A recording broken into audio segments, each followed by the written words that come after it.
Hello student. IP admission के video lecture series में ये हम लोगों का पहला क्वेश्चन है। इसके पहले हमने go back N protocol, selective repeat protocol and stop and wait protocol को देखा, उस पर बहुत सारे न्यूमेरिकल सॉल्व किए। यहाँ पे हम आईपी एड्रेसिंग को बहुत ही डीप में देखने वाले हैं। जो भी क्वेश्चन गेट में आए हुए हैं वो सभी क्वेश्चन हम देखने वाले हैं। लगभग 100 क्वेश्चन आईपी एड्रेसिंग पे मैं लूँगा ताकि जितने भी डाउट है आप लोगों के वो सभी क्लियर हो जाए। तो आप इस वीडियो सीरीज़ को लास्ट तक देखना। और जितने भी टेस्ट सीरीज जो है मेड जी के या रविंद्र बाबू रावला सर के, तो मैंने वो सभी भी क्वेश्चन इसमें इंक्लूड किया हुआ है। तो आपको बहुत सारे क्वेश्चन मिल जाएंगे इस वीडियो सीरीज में। तो सभी क्वेश्चन लगभग गेट में आए हुए हैं या इसरो के और दूसरे सारे कॉम्पिटेटिव एग्जाम में भी आए हुए हैं। तो चलिए हम क्वेश्चन देख लेते हैं। यहाँ पे जो क्वेश्चन है वो पूछ रहा है कि यहाँ पे आईपी एड्रेस दिया हुआ है और सबनेट मास्क दिया हुआ है। तो हम कंसेप्ट विथ क्वेश्चन देखेंगे, क्वेश्चन के साथ ही कंसेप्ट को डिस्कस करेंगे ताकि एक्चुअल कंसेप्ट जो है वो आप लोगों का क्लियर हो जाए कि कौन सा कंसेप्ट कौन से क्वेश्चन पर लगाते हैं। नहीं तो कभी कभी कैसा होता है कि हम थ्योरी पढ़ लेते हैं, उसको कौन से क्वेश्चन में लगाना यही पता नहीं होता है। ठीक है, तो देख लेते हैं कि यहाँ पे क्वेश्चन है। यहाँ पे आईपी एड्रेस दिया हुआ है। आईपी एड्रेस जो है वो x/x.x.x.x। अब इस x का मतलब है कि ये 8 बिट बाइनरी डेसिमल नंबर के फॉर्म में। ये जो x है वो x जो है वो 8 बिट बाइनरी जो नंबर होता है 1 0 1 1 ऐसा कुछ। जैसे ये 4 बिट हो गया 0 1 1 1, तो ये 4 बिट हो गया और ये 4 बिट हो गया। तो ये 8 बिट जो नंबर होता है उसका डेसिमल वैल्यू होता है। ठीक है, तो जितने भी नंबर है उसका 8 बिट का क्या है, डेसिमल नंबर है। तो ये 124 को जैसे यहाँ पे मान लीजिए कि यहाँ पे 124, ओके, 124.133.1112.66। तो इसको हम बाइनरी में इंक्लूड करते हैं। एक एक नंबर को 8 बिट बाइनरी के फॉर्म में लिखते हैं। ठीक है, तो यहाँ पे आईपी एड्रेस दे दिया है और यहाँ पे दे दिया है सबनेट मास्क दिया हुआ है। यहाँ पे क्या दिया है, सबनेट मास्क। अब आईपी एड्रेस क्या होता है कि सपोज ये एक नेटवर्क है। ठीक है, अब इस नेटवर्क में बहुत सारे पीसी होंगे। इसमें लगभग लाखों या जितना बड़ा नेटवर्क होगा उतना उतना हम अब पीसी होगा या लैपटॉप जो भी, सपोज एक मोबाइल भी है उसका भी आईपी एड्रेस होता है। तो जो आईपी एड्रेस है उस तो उसका एक खुद का जो नेटवर्क होता है उसका एक सबनेट मास्क होता है।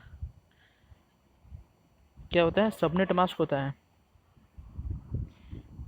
तो जो आईपी एड्रेस है, आईपी एड्रेस उसको बिट वाइज एंड करेंगे सबनेट मास्क।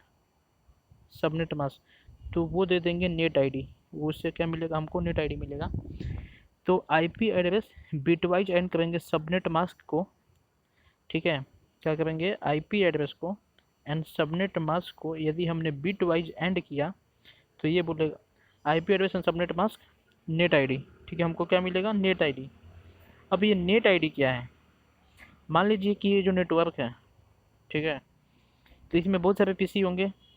तो एक नेटवर्क, तो इसका आईपी एड्रेस होता है। तो वैसे एक नेटवर्क जो है उसका भी अपना खुद का एक एड्रेस होता है। ठीक है, तो अब ये कैसे होता है कि मान लीजिए कि ऐसा बहुत सारे नेटवर्क है। ये नेटवर्क 1 है, 2 है, 3 है। तो एक राउटर होता है। ये क्या है, राउटर है। अब ये राउटर दूसरे किसी राउटर से कनेक्टेड होगा। ठीक है, राउटर से कनेक्ट, ये किसी दूसरे राउटर से कनेक्टेड होगा। तो ये इधर फॉरवर्ड करना है। जब डेटा पैकेट कोई आएगा तो ये डेटा पैकेट को कहाँ फॉरवर्ड करना है, ये इस राउटर पर डिपेंड होता है कौन से नेटवर्क में फॉरवर्ड करना है। तो ये जितने भी नेटवर्क होते हैं उन सब का अपना खुद का एक आईपी एड्रेस होता है। तो उस आईपी एड्रेस से ये जो राउटर है वो डेटा पैकेट को कहाँ भेजना है वो पता लगाता है। ठीक है, तो आप समझ गए होंगे कि जितने भी नेटवर्क है उसका सबनेट मास्क होता है, उसका आईपी एड्रेस होता है। ठीक है, तो यदि किसी पीसी का जो, तो उस नेटवर्क में मान लीजिए एक सिंगल नेटवर्क लेते हैं, ये ऐसा बहुत सारे नेटवर्क होंगे। तो इस नेटवर्क में जो पीसी होगा उसका IP address and subnet mask को यदि बिटवाइज एंड करेंगे तो बोलेगा नेट आईडी मिलेगा हमको। ठीक है, नेट आईडी मिलेगा हमको। तो नेट आईडी, अब नेट आईडी जो है वो पूरे नेटवर्क का एड्रेस होता है, ठीक है। तो जैसे जैसे मैं क्वेश्चन लूँगा वैसे वैसे आपके डाउट क्लियर होते जाएंगे। तो क्या हो गया, नेट आईडी हो गया। तो अब यहाँ पे आईपी एड्रेस कितना दिया हुआ है, 124.123, 124.123, ठीक है। कितना दिया हुआ है, 124.123.112.66। अब यहाँ पे क्या दिया हुआ है, 255 बिटवाइज एंड 255। यहाँ पे क्या दिया हुआ है, 224.0। अब इसको यदि हम बिटवाइज एंड करेंगे तो 255 को यदि आप बिट में लिखेंगे तो ये 8 एक आएगा। अब इसके साथ यदि कोई भी नंबर को हम लिखेंगे यहाँ पे बाइनरी में 8 बिट, तो वो सेम नंबर आएगा, ठीक है। आप करके देख लेना। तो यहाँ पे आएगा 124, ठीक है। अब यहाँ पे 133 को बिटवाइज एंड करेंगे 255 के साथ में, तो यहाँ भी 133 ही आएगा, 133 ही आएगा। अब यहाँ पे 224 है, अब ये बिट वाइज एंड है, तो इसको हम बाद में देखते हैं क्योंकि यहाँ पे स्पेस का प्रॉब्लम है। अब यहाँ पे 66 को बिटवाइज करेंगे 0 से, तो इसको कितना आएगा, 0। अब ये एक्स का वैल्यू हम निकालना है, तो वो हम मैं अगले यहाँ पे मैंने निकाला है, वो मैं बता देता हूँ, ठीक है। अब देख लीजिए कि यहाँ पे 124, अब 255 को 124 आया, 133 एंड 255 को किया बिटवाइज एंड, तो 133 आया। 1112 को 224 से यदि हमने बिटवाइज एंड किया तो 1112 को कैसे लिख सकते हैं, तो 0 0 1 1 1 0 0 0 0, ये हो गया आपका, क्या हो गया, 112। एंड 224 कैसा हो गया, 111 और 0 0 0 0 0। तो इसका बिटवाइज एंड किया कितना है, 0 0 0 0। 1 एंड 0 का बिटवाइज एंड किया तो 0 आएगा। ये 1 एंड 1 1 आएगा, 1 आएगा 0। तो ये कितना हो गया आपका, ये हो गया 96। अभी आपको बाइनरी से कैसे निकलते हैं यहाँ पे, अब सिंपल ऐसे लिख दो, 1 2 4 8 16 32 64 128। तो इन दोनों का ऐड करेंगे तो 96 आएगा, ठीक है। तो ऐसे ये क्या हो गया, आपका नेट आईडी हो गया। क्या हो गया आपका, वो नेट आईडी हो गया। तो ऐसे आप, ये जो नेट आईडी है वो पूरे नेटवर्क का एड्रेस है, ठीक है।